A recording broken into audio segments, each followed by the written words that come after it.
Just watched a little bit of CNBC. One of the things I enjoy doing is looking at the financial markets, seeing what's happening on TV. And you know, if you're like me, you've been hearing a lot of talk about things like recessions and job cuts, and you're wondering, well, what's this going to mean for me? How's this going to affect me? And you know, you've been hearing most recently the big challenges, this country and that country, they're saying we're going to stop using the dollar. And people are, oh, the dollar's going to be devalued. And it may. It very well could be devalued. And then that makes you wonder, especially if you're a business person or if you're a sales professional. And what this reminds me of is this reminds me of when I was about 22 years old.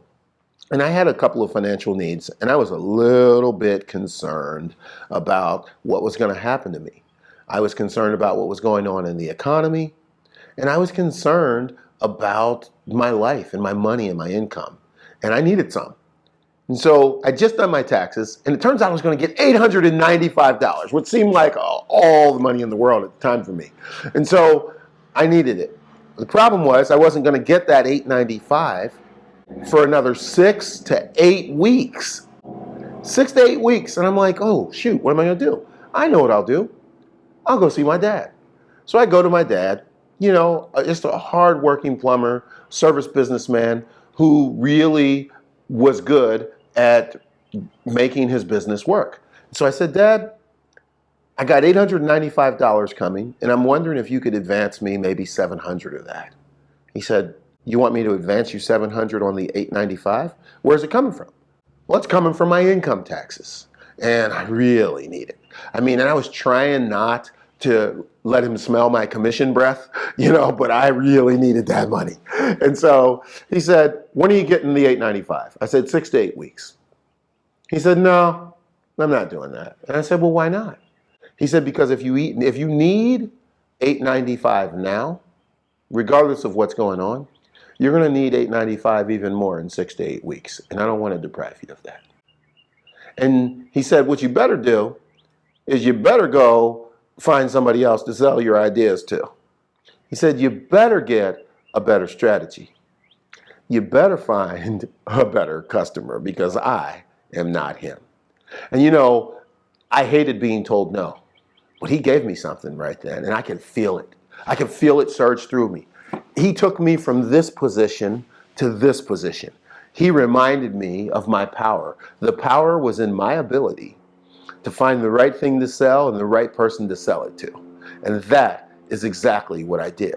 Now, you and I, right now, as we listen to talk about the economy and about the drops in the stock market and the fluctuation and the instability and the volatility, as we listen to all of this talk, we are faced with the same situation.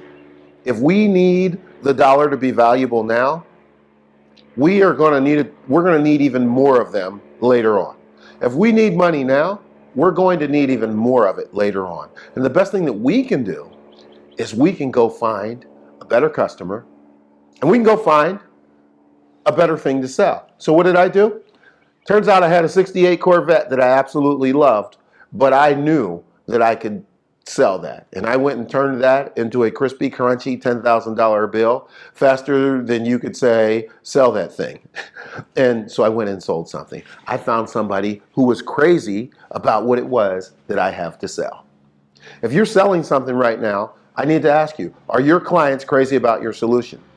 Are you presenting your solution in a way that makes your potential buyers crazy about what it is that you're selling? Are you preparing yourself for a proper yes?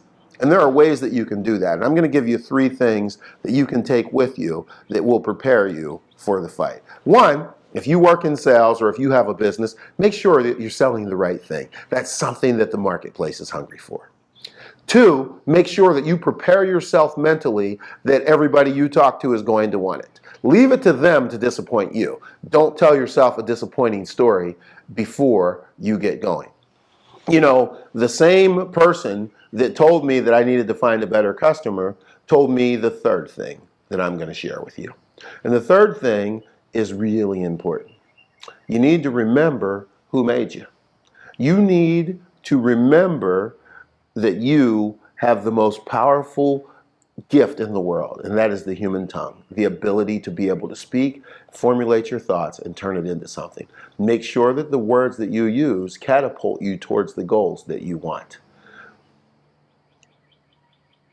I hesitated about whether or not I should share this with you, but I think I'm going to. Now, what I'm going to share with you actually comes from the Bible. And I'm not trying to evangelize anybody. I'm just trying to make you better at running your business and making some money and making some sales. And no matter how many airplanes fly past me today, and no matter how many external noises you hear, I want you to make sure that you get this. You know, Moses had a sales job. He needed to go talk to the king, the Pharaoh, and say, God said, let my people go. And Moses said, God, I hear you're sending me on this mission. I know that you're raising my quota. You are asking me to make a sale that I currently don't believe in. Well, who do I tell them sent me? And God said, tell them that I am sent you. And Moses was like, yeah, but like whose name do I tell him sent me? He said, tell him that I am sent you. So God was saying, my name is I am. And here's the best part about it. You know, we've all heard the saying, don't take God's name in vain. I'm going to tell you what I think that means. I believe that that means that every time you say the words I am, you are saying God's name. And if you pronounce something awesome and powerful and meaningful for yourself after you say God's name, then you are using God's name properly. If you say God's name and then you say something that is not meaningful, like I am a klutz or I am a loser, you are most certainly taking God's name in vain. Practice it. I am going to make a great sale this week. I am going to do amazing things this year.